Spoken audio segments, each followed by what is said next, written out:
Drop it.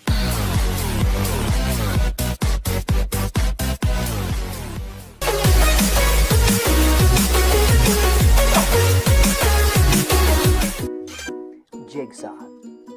Today, you are going to work in a group to learn information from a lengthy text, even without reading the entire passage.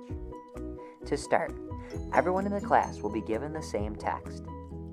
Then, each member of the group will be assigned a small piece of the text.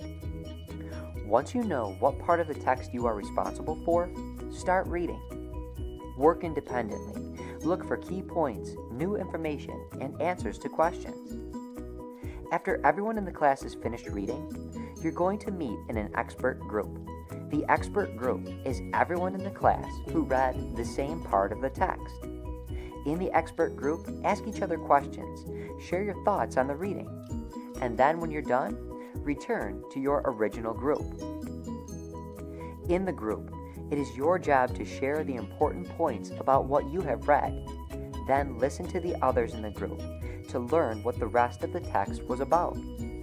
As a group, make sure everyone knows everything about the text, because at the end of the activity, your teacher will assess your understanding of the entire text. Jigsaw. Allahi wa barakatuh.